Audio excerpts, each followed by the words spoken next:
உலக வரலாற்றில் எண்ணற்ற பிரசங்கிகள் தோன்றியிருக்கிறார்கள். ஆனால் அவர்களில் சிலர் மட்டுமே தங்களுடைய தலைமுறையை தாண்டி பல தலைமுறைகளின் வாழ்க்கையிலும் தாக்கத்தை ஏற்படுத்தியிருக்கிறார்கள். அப்படிப்பட்ட மகத்தான தேவ மனிதர்களில் ஒருவர்தான் சார்ல்ஸ் ஹேடன் ஸ்பர்ஜன். இன்று அவரை உலகம் முழுவதும் பிரின்ஸ் ஆஃப் பிரீச்சர்ஸ், அதாவது பிரசங்கிகளின் இளவரசர் என்று அழைக்கிறது.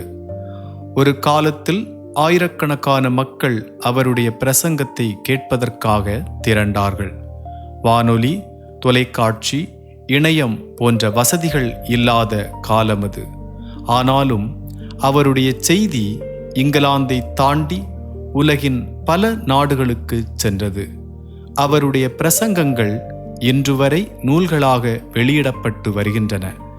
பல கிறிஸ்தவர்கள் தினமும் அவருடைய எழுத்துக்களை வாசித்து ஆவிக்குரிய ஆசீர்வாதத்தை பெறுகிறார்கள். ஆனால் இந்த மகத்தான ஊழியரின் வாழ்க்கை எளிதாக இருக்கவில்லை. சிறு வயதிலேயே பாவ உணர்வால் போராடினார். பல்வேறு உடல் நோய்களையும் மன வேதனைகளையும் சந்தித்தார். கடுமையான விமர்சனங்களையும் எதிர்ப்புகளையும் எதிர்கொண்டார். இருப்பினும் அவர் வாழ்நாள் முழுவதும் இயேசு கிறிஸ்துவின் சுவிசேஷத்தை உறுதியாக அறிவித்தார். இந்த வீடியோவில் சார்ல்ஸ் ஹேடன் ஸ்பர்ஜனின் வாழ்க்கை பயணத்தை விரிவாக அறிந்து கொள்வோம். 19ஆம் நூற்றாண்டின் இந்த மகத்தான தேவ ஊழியரின் வாழ்க்கைக்குள் நாம் அனைவரும் சேர்ந்து பயணிப்போம். சார்ல்ஸ் ஸ்பர்ஜன் 1834ஆம் ஆண்டு ஜூன் மாதம் 19ஆம் தேதி இங்கிலாந்தின் எசெக்ஸ் மாகாணத்தில் உள்ள கெல்வர்டன் என்ற சிறிய கிராமத்தில் பிறந்தார். அவருடைய தந்தையின் பெயர் ஜான் ஸ்பர்ஜன். அவர் ஒரு திருச்சபை ஊழியராக பணியாற்றினார். தாயாரின் பெயர் எலிசா ஸ்பர்ஜன். அவர் ஆழ்ந்த தேவபக்தியுள்ள ஒரு கிறிஸ்தவ பெண்மணி. சார்ல்ஸ் ஸ்பர்ஜனின் குடும்பத்தில் பல குழந்தைகள் இருந்தனர். பொருளாதார வசதிகளும் போதுமான அளவு இல்லை. எனினும் அந்த வீட்டில் தேவனை பற்றிய போதனைகளும் வேத வாசிப்பும் ஜெபமும் முக்கிய இடத்தை பெற்றிருந்தன. சிறு வயதிலேயே ஸ்பர்ஜன் தனது தாத்தாவான ஜேம்ஸ் ஸ்பர்ஜனின் வீட்டில் பல ஆண்டுகள் வாழ்ந்தார். அவரது தாத்தாவும் ஒரு சுவிசேஷ பிரசங்கியார். அந்த வீட்டில் இருந்த பெரிய நூலகம் சிறுவன் சார்ல்ஸ் ஸ்பர்ஜனின் வாழ்க்கையில் மிகப்பெரிய தாக்கத்தை ஏற்படுத்தியது. மற்ற சிறுவர்கள் விளையாட்டில் அதிக நேரம் செலவழித்த போது சார்ல்ஸ் ஸ்பர்ஜன் புத்தகங்களை வாசிப்பதில் அதிக ஆர்வம் காட்டினார். குறிப்பாக வேதாகமம், கிறிஸ்தவ வரலாறு, இறையியல் நூல்களை சிறு வயதிலேயே படிக்கத் தொடங்கினார். அவருக்கு அசாதாரணமான நினைவாற்றல் இருந்தது. ஒருமுறை படித்தவற்றை எளிதில் மறக்காமல் நினைவில் வைத்துக் கொள்ளும் திறமை அவருக்கு அதிகமாக இருந்தது. சிறு வயதிலிருந்தே தேவனை பற்றிய பயமும் மரியாதையும் அவரிடம் காணப்பட்டன. ஆனாலும் அவர் மனதில் ஒரு பெரிய போராட்டம் இருந்தது. தான் ஒரு பாவி என்ற உணர்வு அவரை அடிக்கடி வாட்டியது. தேவனை பற்றி நிறைய அறிந்திருந்தார். வேதாகம வசனங்களையும் நன்கு அறிந்திருந்தார். ஆனால் தன்னுடைய பாவங்கள் மன்னிக்கப்பட்டுவிட்டன என்ற உறுதியும் இரட்சிப்பின் சந்தோஷமும் அவருக்கு இல்லை. இளம் வயதிலேயே அவர் பலமுறை தன்னைத்தானே ஆராய்ந்து பார்த்தார். நான் உண்மையில் இரட்சிக்கப்பட்டிருக்கிறேனா? தேவன் என்னை ஏற்றுக்கொண்டாரா என்ற கேள்விகள் அவருடைய உள்ளத்தில் எழுந்து கொண்டே இருந்தன. பல ஆண்டுகளாக இந்த ஆவிக்குரிய போராட்டம் தொடர்ந்து கொண்டிருந்தது. பின்னாளில் சார்ல்ஸ் ஸ்பர்ஜன் தனது சுயசரிதை குறிப்புகளில், நான் கிறிஸ்தவ சத்தியத்தை அறிவேன், ஆனால் என் ஆத்துமாவுக்கு சமாதானம் இல்லை என்று எழுதினார். அந்த காலத்தில் அவர் பல பிரசங்கங்களை கேட்டார், பல புத்தகங்களை வாசித்தார். இருப்பினும் அவர் தேடியிருந்த உள்ளார்ந்த சமாதானம் இன்னும் கிடைக்கவில்லை. ஆகிலும் தேவன் அவருக்காக ஒரு விசேஷமான நாளை ஆயத்தப்படுத்தி வைத்திருந்தார். அந்த நாள் உலக கிறிஸ்தவ வரலாற்றின் மிகப்பெரிய பிரசங்கிகளில் ஒருவராக அவருடைய வாழ்க்கையில் ஒரு புதிய அத்தியாயம் தொடங்கப் போகிறது என்பதை அப்போது அவர் அறிந்திருக்கவில்லை.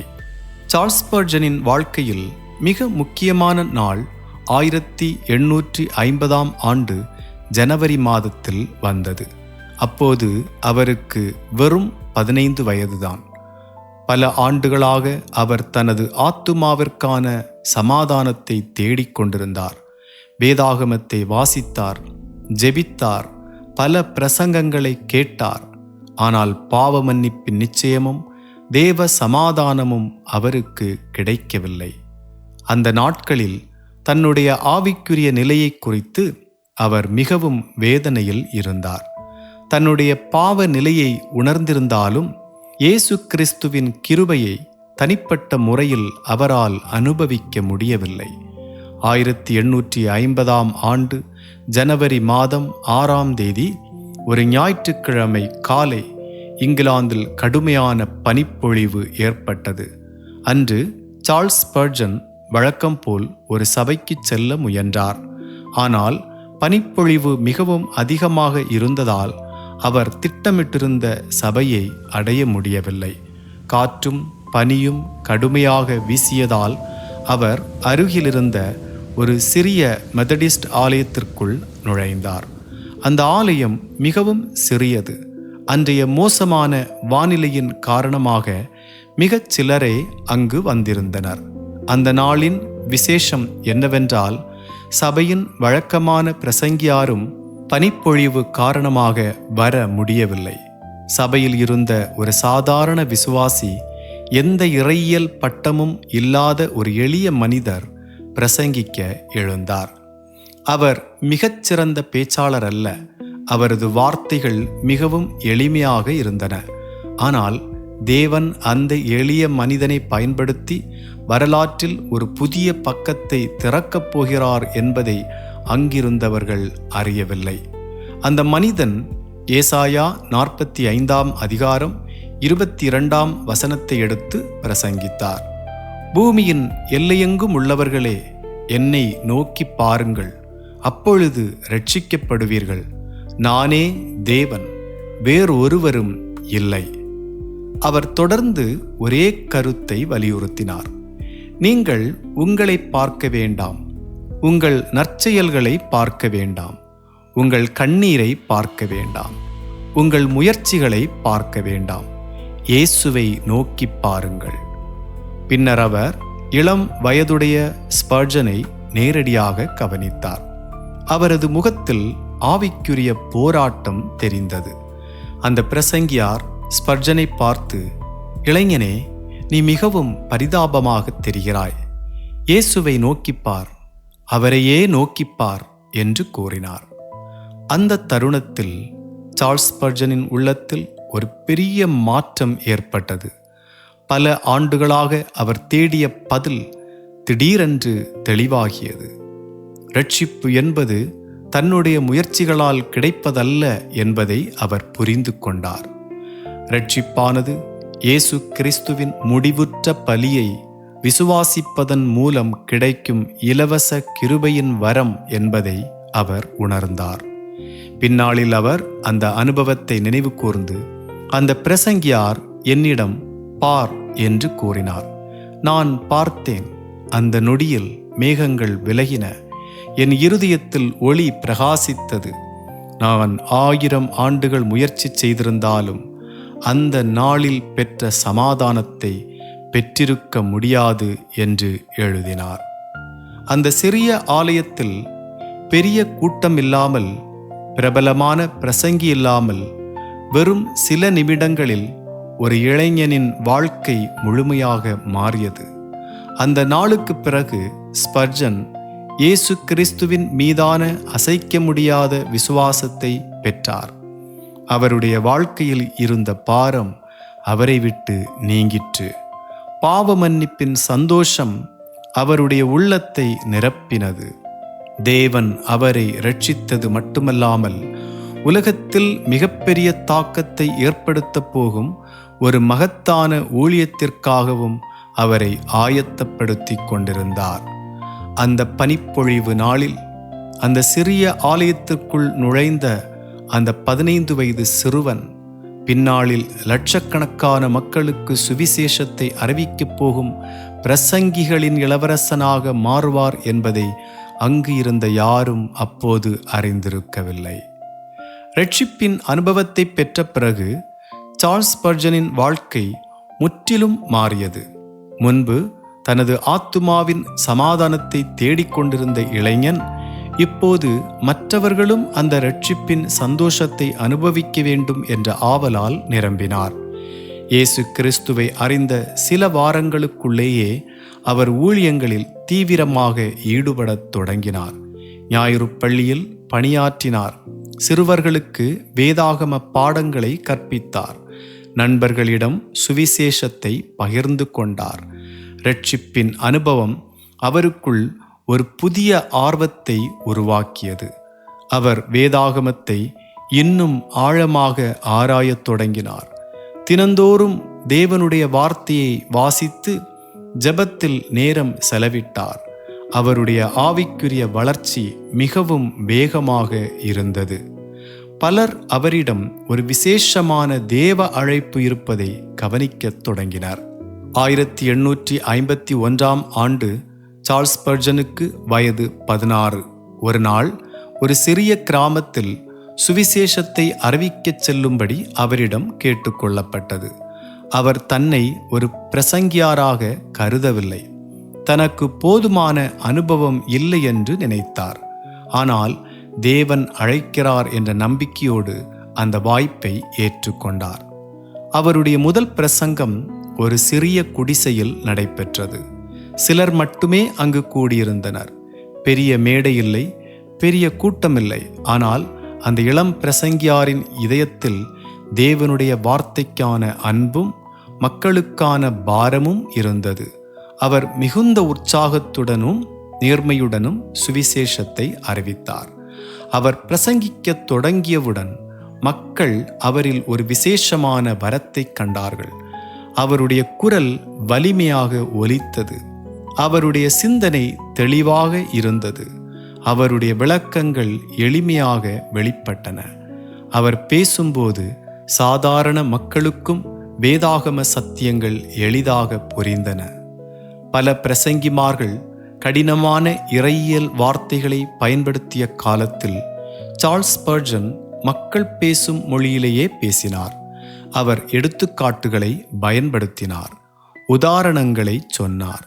கேட்பவர்களின் இதயத்தை தொடும் விதத்தில் சத்தியத்தை விளக்கினார். இதனால் மக்கள் அவருடைய செய்திகளை ஆர்வத்துடன் கேட்கத் தொடங்கினார். இளம் வயதிலேயே ஸ்பர்ஜன் பல கிராமங்களுக்கு பயணம் செய்து பிரசங்கித்தார்.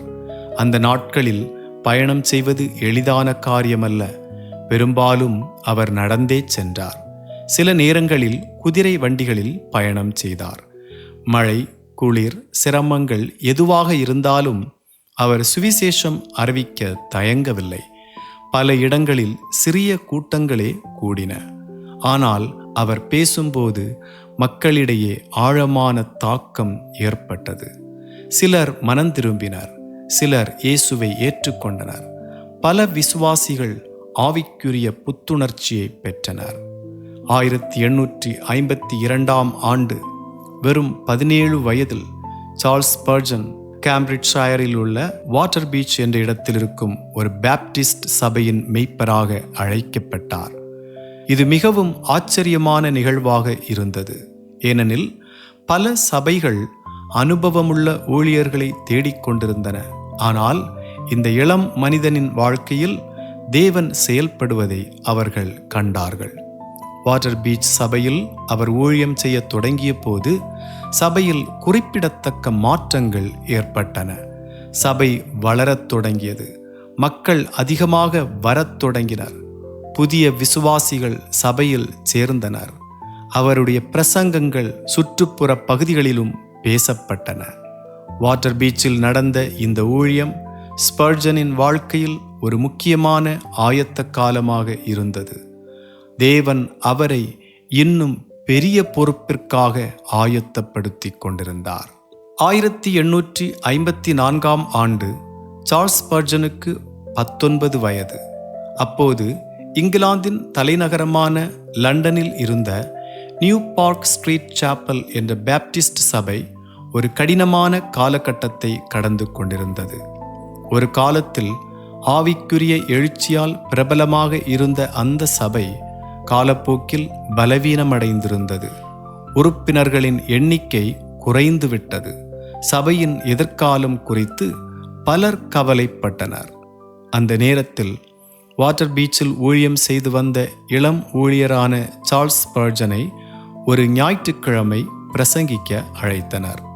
அந்த அழைப்பு அவரது வாழ்க்கையை மட்டுமல்ல, இங்கிலாந்தின் கிறிஸ்தவ வரலாற்றையும் மாற்றப் போகிறது என்பதை அவர்கள் அறிந்திருக்கவில்லை. பலர் சந்தேகத்தோடு இருந்தனர். வெறும் 19 வயது இளைஞன் என்ன செய்ய முடியும்? லண்டன் போன்ற பெரிய நகரத்தில் அவரால் தாக்கத்தை ஏற்படுத்த முடியுமா என்ற கேள்விகள் எழுந்தன. ஸ்பர்ஜன் லண்டனுக்கு வந்து தனது முதல் பிரசங்கத்தை வழங்கிய போது மக்கள் அவருடைய செய்தியால் ஆழமாக தொடப்பட்டனர். அவருடைய பிரசங்கம் மற்றவர்களைப் போல இல்லை. அவர் சிக்கலான மொழியை பயன்படுத்தவில்லை. மக்களுக்கு புரியாத இறையியல் சொற்களை குவிக்கவில்லை. மாறாக வேதாகமத்தின் சத்தியங்களை மிகவும் எளிமையாகவும் வல்லமையாகவும் விளக்கினார். அவருடைய வார்த்தைகளில் தெளிவு இருந்தது. அவருடைய குரலில் அதிகாரம் இருந்தது. அவருடைய இதயத்தில் மக்களுக்கான அன்பு இருந்தது. அனைத்திற்கும் மேலாக அவருடைய பிரசங்கத்தின் மையத்தில் இயேசு கிறிஸ்து மட்டுமே இருந்தார். மக்களால் அந்த செய்தியை மறக்க முடியவில்லை. அடுத்த வாரம் இன்னும் அதிகமாக மக்கள் வந்தனர். அதற்கு பிறகு இன்னும் அதிகமானவர்கள் வந்தார்கள். சில மாதங்களுக்குள்ளாக சபை நிரம்பிவிட்டது. மக்கள் இருக்கைகள் இல்லாமல் நின்றபடியே பிரசங்கங்களை கேட்டனர். பலர் கதவுகளுக்கு வெளியே நின்றனர். லண்டன் முழுவதும் இந்த இளம் பிரசங்கியாரை பற்றிய செய்தி பரவத் தொடங்கியது. தேவன் எங்கு செயல்படுகிறாரோ அங்கே எதிர்ப்புகளும் எழுகின்றன. ஸ்பர்ஜனின் புகழ் அதிகரிக்க தொடங்கிய போது சில பத்திரிகைகள் அவரை விமர்சிக்க ஆரம்பித்தன. சிலர் அவரை அனுபவமற்ற இளைஞன் என்று கேலி செய்தனர். சிலர் அவரது எளிய பேச்சு முறையை இகழ்ந்தனர். சில தலைவர்கள் அவரை பொறாமையுடன் பார்த்தனர். ஆனால் ஸ்பர்ஜன் தனது கவனத்தை விமர்சனங்களில் செலுத்தவில்லை. அவர் தனது நேரத்தை வேதாகம படிப்பிலும் ஜெபத்திலும் பிரசங்க தயாரிப்பிலும் செலவிட்டார். அவருடைய ஒரே நோக்கம் மக்களை கிறிஸ்துவிடம் கொண்டு வருவதே. சபை கட்டிடம் கூட்டத்தை தாங்க முடியாத அளவுக்கு சபை வளர்ந்தது. இதனால் பெரிய கூட்டங்களை நடத்துவதற்காக லண்டனில் உள்ள பல அரங்குகள் வாடகைக்கு எடுக்கப்பட்டன. எக்ஸெட்டர் ஹால் போன்ற பெரிய மண்டபங்களில் ஆயிரக்கணக்கான மக்கள் கூடினர். ஆனால் அங்கும் இடம் போதவில்லை. எங்கு கூட்டம் நடத்தப்பட்டாலும் மக்கள் நிரம்பி வழிந்தனர்.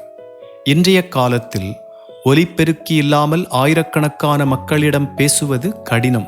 ஆனால் ஸ்பர்ஜனுக்கு மிகவும் வலிமையான குரல் இருந்தது.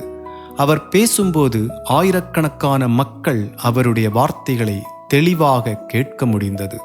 மக்கள் ஏன் ஸ்பர்ஜனின் பிரசங்கத்தை கேட்க ஆர்வம் காட்டினார்கள்? அவர் திறமையான பேச்சாளர் என்பதற்காக அல்ல. அவருடைய பிரசங்கங்களில் சில தனித்துவமான அம்சங்கள் இருந்தன. முதலாவதாக, அவர் வேதாகமத்தை முழுமையாக நம்பினார். அவர் தன்னுடைய கருத்துக்களை அல்ல, தேவனுடைய வார்த்தையை பிரசங்கித்தார். இரண்டாவதாக, அவர் இயேசு கிறிஸ்துவை மையமாக வைத்தார். பழைய ஏற்பாடோ புதிய ஏற்பாடோ எந்த பகுதியிலிருந்து பிரசங்கித்தாலும் இறுதியில் கேட்பவர்களை கிறிஸ்துவிடம் அழைத்துச் சென்றார். மூன்றாவதாக, அவர் சாதாரண மக்கள் மொழியில் பேசினார். பணக்காரர்களும் ஏழைகளும், கல்வியறிவு உள்ளவர்களும் கல்வியறிவு இல்லாதவர்களும் அவரது செய்தியை புரிந்து கொள்ள முடிந்தது. நான்காவதாக, அவர் உண்மையை பேசினார். மக்களை மகிழ்விப்பதற்காக அல்ல, அவர்களை தேவனிடம் கொண்டு வருவதற்காகவே பிரசங்கித்தார். சில ஆண்டுகளுக்குள்ளாக சார்ல்ஸ் ஸ்பர்ஜன் இங்கிலாந்தின் மிகவும் பிரபலமான பிரசங்கியாராக மாறினார். அவருடைய பிரசங்கங்கள் எழுதப்பட்டு அச்சிடப்பட்டன. அவை நாடு முழுவதும் விற்கப்பட்டன. பின்னர் உலகின் பல நாடுகளுக்கும் அனுப்பப்பட்டன. ஒவ்வொரு வாரமும் ஆயிரக்கணக்கான மக்கள் அவரது புதிய பிரசங்கங்களை வாசித்தனர். வெறும் 19 வயதில் லண்டனுக்கு வந்த இளைஞன் இப்போது ஒரு தேசிய அளவிலான ஆவிக்குரிய தலைவராக வளர்ந்திருந்தார். ஆனால் அவருடைய ஊழிய பாதையை புரட்டி போடும் அளவிற்கு ஒரு பெரிய சோதனையை அவர் எதிர்கொள்ள வேண்டியிருந்தது.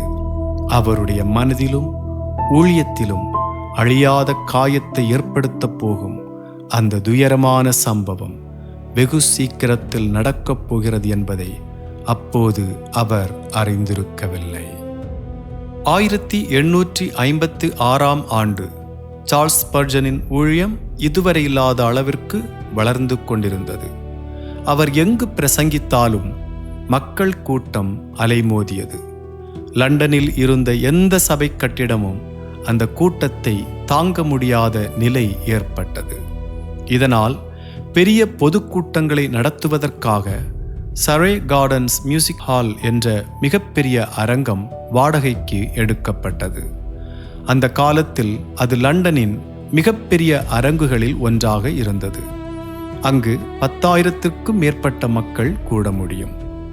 பலர் இதை ஒரு வரலாற்று சம்பவமாக பார்த்தனர்.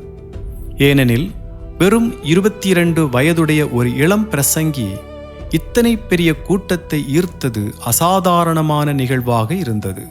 ஆனால் அந்த நாள் மகிழ்ச்சியின் நாளாக இல்லாமல் ஒரு பெரும் துயரத்தின் நாளாக மாறப்போகிறது என்பதை அப்போது யாரும் அறிந்திருக்கவில்லை. 1856ஆம் ஆண்டு அக்டோபர் மாதம் 19ஆம் தேதி ஆயிரக்கணக்கான மக்கள் அரங்கில் கூடியிருந்தனர். கூட்டம் நிரம்பி வழிந்தது. இருக்கைகள் அனைத்தும் நிரம்பிவிட்டன. நின்று கொண்டிருந்தவர்களும் ஏராளம். அனைவரும் ஸ்பர்ஜனின் பிரசங்கத்தை கேட்க ஆவலுடன் காத்திருந்தனர். ஸ்பர்ஜன் மேடைக்கு வந்து பிரசங்கத்தை தொடங்கினார். சில நிமிடங்களே கடந்திருந்தது. திடீரென்று அரங்கின் ஒரு பகுதியிலிருந்து ஒரு சத்தம் கேட்டது. தீ தீ, கட்டிடம் எரிகிறது என்று யாரோ கத்தினார். உண்மையில் எங்கும் தீ இல்லை. அது ஒரு பொய்யான எச்சரிக்கை. ஆனால் அந்த குரல் அரங்கம் முழுவதும் பீதியை ஏற்படுத்தியது. மக்கள் பதற்றமடைந்தனர். அனைவரும் ஒரே நேரத்தில் வெளியேற முயன்றனர். கதவுகளை நோக்கி கூட்டம் வேகமாக நகர்ந்தது. ஒருவரை ஒருவர் தள்ளினர். சிலர் படிக்கட்டுகளில் விழுந்தனர். அவர்கள் எழுவதற்கு முன்பே மற்றவர்கள் அவர்களின் மேல் மிதித்துச் சென்றனர். சில நிமிடங்களிலேயே அந்த இடம் குழப்பமும் அலறலும் நிறைந்த காட்சியாக மாறியது. 7 பேர் உயிரிழந்தனர். ஏராளமானோர் காயமடைந்தனர். ஒரு சாதாரண பிரசங்க கூட்டம் திடீரென்று ஒரு துயர சம்பவமாக மாறிவிட்டது. இந்த சம்பவம் ஸ்பர்ஜனை மிகவும் ஆழமாக பாதித்தது. அவர் முற்றிலும் உடைந்து போனார். இந்த மரணங்களுக்கு தானே காரணம் என்று எண்ணி வேதனைப்பட்டார். உண்மையில் அவர் எந்த தவறும் செய்யவில்லை. அவர் பிரசங்கித்துக் கொண்டிருந்த போது வேறு யாரோ ஒருவர் பொய்யான எச்சரிக்கையை எழுப்பினார். ஆனால் அந்த உயிரிழப்புகளின் சுமை அவரது மனதில் பெரும் பாரமாக இருந்தது. சம்பவத்திற்கு பிறகு அவர் கடுமையான மனசோர்வுக்குள் தள்ளப்பட்டார். பல நாட்கள் அவரால் பிரசங்கிக்க முடியவில்லை. சில நேரங்களில் அவர் மீண்டும் மேடையேறுவாரா என்ற ஐயமும் எழுந்தது. பின்னாளில் அவர் இந்த அனுபவத்தை நினைவு கூறும்போது அது தனது வாழ்க்கையின் மிகவும் வேதனையான காலம் என்று குறிப்பிட்டார். இந்த கடினமான நாட்களில் ஸ்பர்ஜனை தாங்கியது தேவனுடைய வார்த்தைதான். பல நண்பர்களும் விசுவாசிகளும் அவருக்காக ஊக்கமாக ஜெபித்தனர். ஆகவே மெல்ல மெல்ல அவர் மீண்டும் பலம் பெற்றார். என் கிருபை உனக்கு போதும் என்ற வசனம் அவரது இருதயத்தை ஆறுதல் படுத்தியது. தேவன் அவரை கைவிடவில்லை. அந்த வேதனையின் நடுவில் தேவன் அவரை தாங்கினார். சில வாரங்களுக்கு பிறகு அவர் மீண்டும் பிரசங்க மேடைக்கு திரும்பினார். முன்பை விட அதிக தாழ்மையுடனும் தேவனை சார்ந்த நிலையுடனும் ஊழியம் செய்யத் தொடங்கினார். ஸ்பர்ஜன் மீண்டும் ஊழியத்திற்கு திரும்பினாலும் அந்த துயர சம்பவத்தின் நினைவுகள் அவரை வாழ்நாள் முழுவதும் வாட்டிக் கொண்டிருந்தது. அவர் அடிக்கடி மனசோர்வுடன் போராடியதற்கான காரணங்களில் இதுவும் ஒன்று. இந்த துயர சம்பவத்தின் மூலம் அவர் துன்பப்படுகிறவர்களின் வேதனையை ஆழமாக புரிந்து கொள்ள ஆரம்பித்தார். அவருடைய பிரசங்கங்களில் தேவனுடைய ஆறுதலும் கிருபையும் இன்னும் தெளிவாக வெளிப்படத் தொடங்கின. ஸ்பர்ஜனின் ஊழியம் முடிந்துவிட்டது என்றே பலர் நினைத்தார்கள். ஆனால் அவர் மீதுள்ள தேவனுடைய ஊழிய திட்டம் இன்னும் முடியவில்லை என்பதை அவர்கள் அறியவில்லை. தேவன் அவருக்காக பெரிய திட்டத்தை வைத்திருந்தார். இந்த சம்பவத்திற்கு பிறகும் அவரது ஊழியம் தொடர்ந்து வளர்ந்தது. ஆயிரக்கணக்கான மக்கள் இன்னும் அவருடைய பிரசங்கங்களை கேட்க வந்தனர். அவர் பேசும் இடமெல்லாம் கூட்டம் நிரம்பியது. பழைய சபை கட்டிடங்கள் போதுமானதாக இராததால் ஒரு புதிய ஆராதனை மையத்தை கட்டும் திட்டம் உருவானது. சில ஆண்டுகளுக்கு பிறகு லண்டனில் ஒரு புதிய மிகப்பெரிய சபை கட்டிடம் கட்டப்பட்டது. அது பின்னாளில் உலக புகழ்பெற்ற மெட்ரோபாலிட்டன் டேபர்னாக்கிள் என அழைக்கப்பட்டது. 1861 ஆண்டு இந்த பிரமாண்டமான கட்டிடம் திறக்கப்பட்டது. அந்த காலத்தில் இது உலகின் மிகப்பெரிய புரொட்டஸ்டன்ட் சபை கட்டிடங்களில் ஒன்றாக கருதப்பட்டது. சுமார் 5000 பேர் அமரக்கூடிய வசதி இருந்தது. மேலும் ஆயிரக்கணக்கானோர் நின்றபடியே ஆராதனைகளில் கலந்து கொள்ள முடிந்தது. இந்த கட்டிடம் வெறும் ஒரு சபை அல்ல, இது சுவிசேஷ பிரசங்கத்தின் மையமாக மாறியது. ஒவ்வொரு வாரமும் ஆயிரக்கணக்கான மக்கள் அங்கு வந்து தேவனுடைய வார்த்தையை கேட்டனர். இன்றைய காலகட்டத்தில் பெரிய கூட்டங்கள் நடத்துவதற்கு சமூக ஊடகங்கள், தொலைக்காட்சிகள், இணையம் போன்ற வசதிகள் உள்ளன. ஆனால் ஸ்பர்ஜனின் காலத்தில் அவை எதுவும் இல்லை. இருப்பினும் ஒவ்வொரு வாரமும் திரளான மக்கள் அவருடைய பிரசங்கங்களை கேட்க வந்தனர். ஞாயிற்றுக்கிழமைகளில் ஆலயம் நிரம்பி வழிந்தது. பலர் இருக்கைகள் கிடைக்காததால் முன்கூட்டியே வந்து காத்திருந்தனர். சிலர் தொலைதூர நகரங்களிலிருந்தும் பயணம் செய்து வந்தனர். ஸ்பர்ஜனின் செல்வாக்கு லண்டனை தாண்டி வேகமாக பரவியது. அவருடைய ஒவ்வொரு பிரசங்கமும் எழுதப்பட்டு அச்சிடப்பட்டது. பின்னர் அவை செய்தித்தாள்கள் மற்றும் சிறப்பு வெளியீடுகள் மூலம் ஆயிரக்கணக்கான பிரதிகளாக விநியோகிக்கப்பட்டன. சில ஆண்டுகளுக்குள் அவரது பிரசங்கங்கள் உலகின் பல நாடுகளுக்கு சென்றடைந்தன. அமெரிக்கா, ஆஸ்திரேலியா, ஐரோப்பாவின் பல பகுதிகள் மற்றும் பிற நாடுகளில் இருந்த விசுவாசிகளும் அவரது பிரசங்கங்களை வாசித்தனர். இவ்வாறு இணையம் இல்லாத காலத்திலேயே அவரது செய்திகள் உலகளாவிய தாக்கத்தை ஏற்படுத்தின. ஸ்பர்ஜன் ஒரு சிறந்த பிரசங்கி மட்டுமல்ல, அவர் ஒரு சிறந்த சபை மேய்ப்பரும் ஆவார். அவருடைய ஊழியம் ஞாயிற்றுக்கிழமை பிரசங்கங்களுடன் முடிந்துவிடவில்லை. மக்களின் வாழ்க்கையை மாற்றும் பல்வேறு பணிகளை அவர் தொடங்கினார். அவருடைய சபையில் பல ஊழியங்கள் செயல்பட்டன. ஏழைகளுக்கு உதவி செய்யப்பட்டது. தேவையுள்ள குடும்பங்களுக்கு ஆதரவு வழங்கப்பட்டது. நோயாளிகள் சந்திக்கப்பட்டனர். புதிய விசுவாசிகள் சீஷத்துவத்தில் வளர்க்கப்பட்டனர். அவருக்கு சபை என்பது வெறும் பிரசங்கம் நடைபெறும் இடமல்ல, அது கிறிஸ்துவின் அன்பை உலகிற்கு வெளிப்படுத்தும் சமுதாயமாக இருக்க வேண்டும் என்று அவர் நம்பினார். ஸ்பர்ஜனின் வாழ்க்கையில் பிரசங்கம் மிக முக்கியமான இடத்தை பெற்றிருந்தது. நான் கிறிஸ்துவை பிரசங்கிக்கிறேன். கிறிஸ்துவை தவிர வேறு எதுவும் என் செய்தியின் மையமாக இருக்கக்கூடாது என்று அவர் ஒருமுறை கூறினார். அவருடைய ஒவ்வொரு பிரசங்கத்திலும் இயேசு கிறிஸ்து மையமாக இருந்தார். பழைய ஏற்பாட்டிலிருந்து பிரசங்கித்தாலும் புதிய ஏற்பாட்டிலிருந்து பிரசங்கித்தாலும் அவர் கேட்பவர்களை சிலுவையின் பக்கம் வழிநடத்தினார். அவர் மக்களை வெறும் அறிவில் மட்டுமே வளர்க்க விரும்பவில்லை, கிறிஸ்துவோடு உள்ள உறவில் வளர்க்க விரும்பினார். ஸ்பர்ஜனின் வெற்றியின் இரகசியங்களில் ஒன்று அவருடைய எளிமை.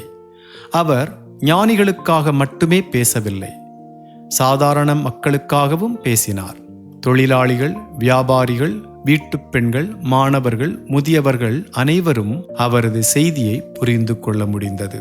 அவர் வேதாகம சத்தியங்களை வாழ்க்கை அனுபவங்களுடன் இணைத்து விளக்கினார். இதனால் மக்கள் அவரது பிரசங்கங்களை நினைவில் வைத்து கொண்டனர். மெட்ரோபாலிட்டன் டேபர்னாக்கிளில் நடந்த இந்த ஊழியம் பல தசாப்தங்களாக தொடர்ந்தது. ஸ்பர்ஜன் சுமார் 38 ஆண்டுகள் அங்கு மேய்ப்பராக சேவை செய்தார். அவருடைய வாழ்க்கை காலத்தில் அவர் பிரசங்கித்த செய்திகள் எண்ணற்ற மக்களை கிறிஸ்துவிடம் கொண்டு வந்தன. இன்று வரை பலர் அவரை கிறிஸ்தவ வரலாற்றின் மிகப்பெரிய பிரசங்கிகளில் ஒருவராக கருதுகின்றனர். ஸ்பர்ஜனின் இதயம் வெறும் பெரிய கூட்டங்களுக்காக மட்டும் துடிக்கவில்லை. கல்வி பெறாத ஏழை குழந்தைகள், ஆதரவற்றோர், எதிர்கால ஊழியர்கள் ஆகியோருக்காகவும் அவர் ஆழமாக கவலைப்பட்டார். அதனால் அவர் பல முக்கியமான ஊழியங்களை தொடங்கினார். அவற்றில் மிகவும் குறிப்பிடத்தக்கவை அனாதை இல்லங்களும் மெய்ப்பர் பயிற்சி கல்லூரியும் ஆகும். இந்த ஊழியங்கள் அவரது மரணத்திற்கு பிறகும் நீண்ட காலம் தாக்கத்தை ஏற்படுத்தின. ஸ்பர்ஜனை பற்றி பேசும்போது பெரும்பாலான மக்கள் அவரது பிரசங்கங்களையே நினைவு கூறுகிறார்கள். ஆனால் ஸ்பர்ஜனின் வாழ்க்கை வெறும் மேடையில் நின்று பேசுவதில் மட்டும் முடிவடையவில்லை. அவர் பிரசங்கித்து வந்த சுவிசேஷத்தை நடைமுறையிலும் வாழ்ந்து காட்ட விரும்பினார். அவருக்கு கிறிஸ்தவம் என்பது வெறும் வார்த்தைகளால் அறிவிக்கப்பட வேண்டிய செய்தி அல்ல, அது அன்பின் செயல்களால் வெளிப்படுத்த வேண்டிய வாழ்க்கை முறையாகும். அதனால்தான் அவர் தனது ஊழியத்தை சபை சுவர்களுக்குள் மட்டுமே கட்டுப்படுத்தவில்லை. அவர் சமூகத்தின் தேவைகளையும் பார்த்தார். ஏழைகளின் கண்ணீரை கண்டார். அனாதை குழந்தைகளின் வேதனையை உணர்ந்தார். எதிர்கால ஊழியர்களின் தேவைகளை புரிந்து கொண்டார். இவை எல்லாவற்றுக்கும் பதிலளிக்க தேவன் அவரை பயன்படுத்தினார். 19ஆம் நூற்றாண்டு இங்கிலாந்தில் பல குழந்தைகள் பெற்றோர்களை இழந்து தெருக்களில் வாழ்ந்து வந்தனர். தொழிற்புரட்சியின் காலத்தில் வறுமை அதிகமாக இருந்தது. பல குடும்பங்கள் பொருளாதார நெருக்கடியில் சிக்கியிருந்தன. பல குழந்தைகள் கல்வி, உணவு, பாதுகாப்பு இன்றி வளர்ந்தனர். இந்த நிலை ஸ்பர்ஜனின் இதயத்தை மிகவும் பாதித்தது. இந்த குழந்தைகளுக்காக நாம் ஏதாவது செய்ய வேண்டும் என்று அவர் எண்ணினார். அதன் விளைவாக அனாதை சிறுவர்களுக்காகவும் சிறுமிகளுக்காகவும் தனித்தனி இல்லங்கள் தொடங்கப்பட்டன. இந்த ஊழியம் பின்னாளில் ஸ்பர்ஜன்ஸ் ஆர்ஃபனேஜ் என்ற பெயரில் பிரபலமானது. அங்கு குழந்தைகளுக்கு உணவு, உடை, தங்குமிடம் மட்டுமல்லாமல் கல்வியும் வழங்கப்பட்டது. ஸ்பர்ஜன் இந்த குழந்தைகளை வெறும் உதவி பெறுபவர்களாக மட்டும் பார்க்கவில்லை. அவர்கள் தேவனுடைய சாயலில் படைக்கப்பட்ட மதிப்புமிக்க மனிதர்கள் என்று கருதினார். ஸ்பர்ஜன் தனது ஊழியத்தின் ஆரம்ப காலங்களிலேயே ஒரு முக்கியமான தேவையை உணர்ந்தார். பல இளைஞர்கள் தேவனால் ஊழியத்திற்கு அழைக்கப்பட்டிருந்தனர். ஆனால் அவர்களுக்கு முறையான பயிற்சி கிடைக்கவில்லை. சிலருக்கு கல்வி வாய்ப்புகளும் இல்லை. இதனால் அவர் ஒரு மெய்ப்பர் பயிற்சி மையத்தை தொடங்க முடிவு செய்தார். 1856ஆம் ஆண்டில் சிறிய அளவில் தொடங்கப்பட்ட இந்த முயற்சி பின்னாளில் பாஸ்டர்ஸ் காலேஜ் என்ற புகழ்பெற்ற கல்லூரியாக வளர்ந்தது. இந்த கல்லூரியின் நோக்கம் வெறும் கல்வி வழங்குவது மட்டுமல்ல, வேதாகமத்தில் வேரூன்றிய தேவபக்தியுள்ள சுவிசேஷத்தில் உறுதியான மெய்ப்பர்களை உருவாக்குவதாகும். ஸ்பர்ஜன் ஒரு விஷயத்தை மிகவும் வலியுறுத்தினார். ஒரு நல்ல ஊழியர் வெறும் அறிவாளியாக மட்டும் இருந்தால் போதாது, அவர் தேவனோடு நடக்கும் மனிதராக இருக்க வேண்டும். ஆகவே அவர் தனது மாணவர்களுக்கு இறையியலை மட்டுமல்ல, ஜெப வாழ்க்கை, பரிசுத்தம், தாழ்மை, ஆத்துமாக்களுக்கான பாரம் ஆகியவற்றையும் கற்றுக் கொடுத்தார். அவருடைய மாணவர்களில் பலர் பின்னாளில் உலகின் பல பகுதிகளில் சுவிசேஷ பணியில் ஈடுபட்டனர். இதன் மூலம் ஸ்பர்ஜனின் செல்வாக்கு அவரது வாழ்நாளை தாண்டி பல தலைமுறைகளுக்கு பரவியது. ஸ்பர்ஜன் தன்னுடைய எழுத்தின் மூலமாகவும் மக்களை சென்றடைந்தார். அவர் பல புத்தகங்களை எழுதினார். அவற்றில் மிகவும் பிரபலமான ஒன்று மார்னிங் அண்ட் ஈவினிங் என்ற தினசரி தியான நூலாகும். இந்த புத்தகம் இன்று வரை உலகம் முழுவதும் வாசிக்கப்படுகிறது. அதோடு அவர் எழுதிய பல நூல்கள் விசுவாசிகளின் ஆவிக்குரிய வளர்ச்சிக்கு உதவுகின்றன. ஸ்பர்ஜன் ஏழை மக்களின் தேவைகளிலும் அதிக அக்கறை காட்டினார். அவருடைய சபை பல்வேறு நல உதவி திட்டங்களை நடத்தி வந்தது. உணவு வழங்குதல், குடும்பங்களுக்கு உதவி செய்தல், நோயாளிகளை சந்தித்தல், விதவைகளுக்கு ஆதரவளித்தல் போன்ற பல பணிகள் மேற்கொள்ளப்பட்டன. சுவிசேஷத்தை பிரசங்கிப்பதும் மக்களுக்கு உதவுவதும் அவருக்கு ஒன்றுக்கொன்று எதிரானவை அல்ல. இரண்டுமே கிறிஸ்துவின் அன்பின் வெளிப்பாடுகள். ஸ்பர்ஜனின் வாழ்க்கையில் ஒரு முக்கியமான உண்மை காணப்படுகிறது. அவர் பிரசங்கித்ததோடு நிற்கவில்லை, அவர் கற்றுக் கொடுத்தார். கற்றுக் கொடுத்ததை நடைமுறையிலும் செயல்படுத்தினார். சுவிசேஷம் அறிவித்தார், துன்பப்படுகிறவர்களையும் சென்றடைந்தார்.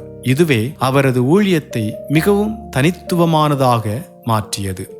சார்ல்ஸ் ஸ்பர்ஜனின் வாழ்க்கையை வெளிப்புறமாக பார்த்தால் அது வெற்றிகளால் நிறைந்ததாக தோன்றும்.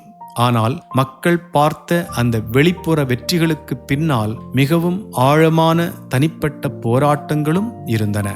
அவற்றை அறியாமல் ஸ்பர்ஜனின் வாழ்க்கையை முழுமையாக புரிந்து கொள்ள முடியாது. இளம் வயதிலிருந்தே ஸ்பர்ஜனின் உடல்நிலை வலுவாக இல்லை. அவர் பல்வேறு உடல்நல பிரச்சனைகளால் பாதிக்கப்பட்டார். குறிப்பாக கவுட் என்ற கடுமையான மூட்டு நோய் அவரை அதிகமாக வேதனைப்படுத்தியது. இந்த நோய் காரணமாக அவரது கைகள், கால்கள் மற்றும் மூட்டுகளில் கடுமையான வலி ஏற்பட்டது. சில நாட்களில் படுக்கையிலிருந்து எழுந்து நிற்பதே கடினமாக இருந்தது. அவ்வளவு வலியிலும் அவர் தனது பிரசங்கங்களை ஆயத்தம் செய்தார், மக்களை சந்தித்தார், ஊழியங்களுக்கு சென்றார். பல நேரங்களில் அவர் பிரசங்க மேடையில் நிற்கும்போது மக்கள் அவரது உடல் வேதனையை அறிந்திருக்க வாய்ப்பில்லை. ஸ்பர்ஜனின் வாழ்க்கை மிகவும் பரபரப்பானதாக இருந்தது. வாரத்திற்கு பல முறை பிரசங்கித்தார், சபை நிர்வாக பொறுப்புகளை கவனித்தார், கல்லூரியை மேற்பார்வையிட்டார், அனாதை இல்லங்களை வழிநடத்தினார், நூல்கள் எழுதினார், ஆயிரக்கணக்கான கடிதங்களுக்கு பதிலளித்தார். இந்த அளவுக்கு அதிகமான பொறுப்புகள் அவரது உடலையும் மனதையும் சோர்வடையச் செய்தன. ஸ்பர்ஜன் தனது கடினமான நாட்களில் தேவனோடு ஜெபத்தில் நேரம் செலவிட்டார். வேதாகமத்தில் ஆறுதல் தேடினார். குறிப்பாக சங்கீதங்கள் அவருக்கு மிகவும் பிரியமானவை. தாவீது அனுபவித்த துயரங்களும் தேவனிடமிருந்து அவர் பெற்ற ஆறுதல்களும் ஸ்பர்ஜனின் இதயத்தை தொட்டன. நான் என் துயரங்களின் பள்ளத்தாக்குகளில் கற்ற பாடங்களை வேறு எங்கும் கற்றதில்லை என்று அவர் கூறிய ஒரு கருத்து மிகவும் புகழ்பெற்றது. இந்த அனுபவங்கள் அவரது பிரசங்கங்களை மேலும் ஆழமாக மாற்றின. ஸ்பர்ஜனின் வாழ்க்கையில் மிகப்பெரிய ஆசீர்வாதங்களில் ஒன்று அவரது மனைவி சூசன்னா ஸ்பர்ஜன். 1856ஆம் ஆண்டு அவர்கள் திருமணம் செய்து கொண்டனர். சூசன்னா ஒரு உண்மையான துணையாக இருந்தார். நோய்களின் காலங்களிலும் மனச்சோர்வின் நாட்களிலும் ஊழிய அழுத்தங்களின் நடுவிலும் அவர் ஸ்பர்ஜனுக்கு உறுதுணையாக இருந்தார். அவர் தனது கணவருக்காக எப்போதும் ஜெபித்தார், அவரை ஊக்கப்படுத்தினார், அவருடைய ஊழியத்திற்கு முக்கியமான ஆதரவாக இருந்தார். ஸ்பர்ஜனின் இறுதி நாட்களில் சில சபைகள் வேதாகமத்தின் அதிகாரத்திலிருந்து விலகத் தொடங்கின. இந்த நிலை ஸ்பர்ஜனை மிகவும் கவலையடையச் செய்தது. அவர் அமைதியாக இருக்கவில்லை, சத்தியத்திற்காக குரல் கொடுத்தார். அந்த போராட்டம் பின்னாளில் டவுன்கிரேட் கான்ட்ரோவர்சி என்று அழைக்கப்பட்டது. அது அவரது வாழ்க்கையின் மிகவும் சர்ச்சைக்குரிய அத்தியாயங்களில் ஒன்றாக மாறியது. 19ஆம் நூற்றாண்டின் இறுதி பகுதியில் ஐரோப்பாவில் புதிய சிந்தனைகள் பரவத் தொடங்கின. பல அறிஞர்கள் வேதாகமத்தை ஒரு சாதாரண மனித புத்தகமாக ஆய்வு செய்ய தொடங்கினர். அற்புதங்களை சந்தேகித்தனர், இயேசுவின் தெய்வீகத்தன்மையை கேள்விக்குட்படுத்தினர், வேதாகமத்தின் அதிகாரத்தை குறைத்து மதித்தனர். சிலர் பாவம், மனம் திரும்புதல், இரட்சிப்பு போன்ற அடிப்படை கிறிஸ்தவ போதனைகளையும் புதிய முறையில் விளக்க முயன்றனர். இந்த மாற்றங்கள் மெதுவாக சில சபைகளுக்குள்ளும் நுழையத் தொடங்கின. ஸ்பர்ஜன் இதை பார்த்தபோது மிகவும் கவலைப்பட்டார். சுவிசேஷத்தின் அடித்தளம் பலவீனப்படுத்தப்படுவதாக அவர் உணர்ந்தார். 1887ஆம் ஆண்டு ஸ்பர்ஜனின் நெருங்கிய நண்பர்களில் ஒருவர் ஒரு கட்டுரை எழுதினார். அந்த கட்டுரையில் சில சபைகள் மெதுவாக வேதாகம சத்தியத்திலிருந்து விலகிச் செல்கின்றன என்று எச்சரிக்கப்பட்டது. இந்த நிலையை விளக்குவதற்காக டவுன்கிரேட் என்ற வார்த்தை பயன்படுத்தப்பட்டது, அதாவது உயர்ந்த நிலைமையிலிருந்து கீழ்நோக்கி சரிவது. ஸ்பர்ஜன் இந்த எச்சரிக்கையை முழுமையாக ஏற்றுக்கொண்டார். அவர் பல கட்டுரைகள் மற்றும் பிரசங்கங்களின் மூலமாக தனது கவலையை வெளிப்படுத்த தொடங்கினார். ஸ்பர்ஜன் ஒரு விஷயத்தை தெளிவாக கூறினார்: உண்மையையும் பொய்யையும் ஒன்றாக கலக்க முடியாது என்பதே. ஒரு சபை வேதாகமத்தின் முழு அதிகாரத்தை விட்டுவிட்டால் அது இறுதியில் சுவிசேஷத்தையும் இழந்துவிடும் என்று அவர் நம்பினார். மக்கள் இந்த விஷயத்தில் விழிப்புடன் இருக்க வேண்டும் என்று அவர் விரும்பினார். கிறிஸ்தவ விசுவாசம் மனித கருத்துக்களின் மீது அல்ல, தேவனுடைய வெளிப்படுத்தப்பட்ட வார்த்தையின் மீது கட்டப்பட்டிருக்க வேண்டும் என்று அவர் கூறினார். ஸ்பர்ஜனின் கருத்துக்களை அனைவரும் ஏற்றுக்கொள்ளவில்லை. பலர் அவரை மிகவும் கடுமையாக விமர்சித்தனர். சிலர் அவரை பிரிவினையை உருவாக்குபவர் என்று குற்றம் சாட்டினர். சிலர் அவர் மிகைப்படுத்துகிறார் என்றனர். அவருடைய பழைய நண்பர்களில் சிலரும் அவருடைய கருத்துக்களை ஒத்துக்கொள்ளவில்லை. இந்த எதிர்ப்புகள் ஸ்பர்ஜனை மிகவும் வேதனைப்படுத்தின. ஏனெனில் அவரை விமர்சித்தவர்களில் சிலர் அவர் பெரிதும் மதித்த கிறிஸ்தவ தலைவர்களாக இருந்தனர். நிலைமை மிகவும் மோசமானதாக மாறிய போது ஸ்பர்ஜன் ஒரு கடினமான முடிவை எடுத்தார். அவர் சேர்ந்திருந்த பாப்டிஸ்ட் யூனியனிலிருந்து விலகினார். இது அவருக்கு எளிதான முடிவு அல்ல. பல ஆண்டுகளாக அவர் அந்த அமைப்புடன் தொடர்பில் இருந்தார். ஆனால் சத்தியத்தை விட எந்த அமைப்பும் முக்கியமல்ல என்று அவர் நம்பினார். அவர் தனிமையை சந்திக்க வேண்டியிருந்தாலும் தனது மனசாட்சிக்கு உண்மையாக இருக்க விரும்பினார். இந்த சர்ச்சை ஸ்பர்ஜனின் இதயத்தை மிகவும் காயப்படுத்தியது. அவர் தனது வாழ்க்கையின் பெரும் பகுதியை சபைக்காக அர்ப்பணித்திருந்தார். இப்போது அதே கிறிஸ்தவ உலகின் ஒரு பகுதி அவரை எதிர்த்தது. பல நேரங்களில் அவர் தனிமையாக உணர்ந்தார். ஆனால் அவர் பின்வாங்கவில்லை. சத்தியத்திற்காக நிற்பது தனிமையை தரலாம், ஆனால் தேவனோடு நிற்பது ஒருபோதும் உண்மையான தனிமை அல்ல என்று அவர் ஒருமுறை கூறினார். டவுன்கிரேட் கான்ட்ரோவர்சி நமக்கு ஸ்பர்ஜனின் குணநலனை பற்றி ஒரு முக்கியமான விஷயத்தை காட்டுகிறது. அவர் புகழுக்காகவோ மக்களின் பாராட்டுக்காகவோ வாழவில்லை. அவர் சத்தியத்திற்காக வாழ்ந்தார். அது அவருக்கு எதிர்ப்பை ஏற்படுத்தினாலும், நட்புகளை இழக்கச் செய்தாலும், தனிமையை தந்தாலும் அவர் பின்வாங்கவில்லை. இந்த போராட்டங்களின் நடுவில் ஸ்பர்ஜனின் உடல்நிலை தொடர்ந்து மோசமடைந்தது. பல ஆண்டுகளாக இருந்த நோய்கள் மேலும் அதிகரித்தன. அவருடைய உடல் பலவீனமடைந்தது. ஆனால் அவர் இன்னும் கிறிஸ்துவை நேசித்தார். இன்னும் சுவிசேஷத்தை பிரசங்கித்தார். இன்னும் தேவனுடைய கிருபையில் நம்பிக்கை வைத்தார். அவருடைய வாழ்க்கை பயணம் முடிவை நோக்கி சென்று கொண்டிருந்தது. அவர் தொடர்ந்து பிரசங்கிக்க விரும்பினாலும் உடல் ஒத்துழைக்கவில்லை. இருப்பினும் இயன்றவரை அவர் தனது ஊழியத்தை தொடர்ந்தார். அவருடைய இதயம் இன்னும் கிறிஸ்துவின் சுவிசேஷத்திற்காகவே துடித்தது. உடல் நலத்தை மேம்படுத்துவதற்காக ஸ்பர்ஜன் அடிக்கடி பிரான்சின் தெற்கு பகுதியில் உள்ள மென்டான் நகரத்திற்கு செல்வார். அங்குள்ள வெப்பமான காலநிலை அவரது உடல் நிலைக்கு சற்றே நிவாரணமாக இருந்தது. 1891 ஆண்டின் இறுதியில் அவர் மீண்டும் மென்டானுக்கு சென்றார். ஆனால் இந்த முறை அவரது உடல் மிகவும் பலவீனமடைந்திருந்தது. அவரது குடும்பத்தினரும் நண்பர்களும் நிலைமையின் தீவிரத்தை உணரத் தொடங்கினர். 1892 ஆண்டு ஜனவரி மாதம் 31 சார்ல்ஸ் ஹேரன் ஸ்பர்ஜன் இந்த உலக வாழ்க்கையை விட்டு பிரிந்தார். அப்போது அவருக்கு வயது 57. அவருடைய மரணச் செய்தி இங்கிலாந்து முழுவதும் வேகமாக பரவியது. சிறிது நேரத்தில் உலகின் பல நாடுகளுக்கும் இந்த செய்தி சென்றடைந்தது. கிறிஸ்தவ உலகம் ஒரு மகத்தான மெய்ப்பரையும் பிரசங்கியையும் இழந்திருந்தது. ஸ்பர்ஜனின் மரணம் பலருக்கு தனிப்பட்ட இழப்பாக இருந்தது. காரணம், அவர் வெறும் பிரபலமான பிரசங்கியாக மட்டும் இல்லை, ஆயிரக்கணக்கான மக்களின் ஆவிக்குரிய தந்தையாக இருந்தார்.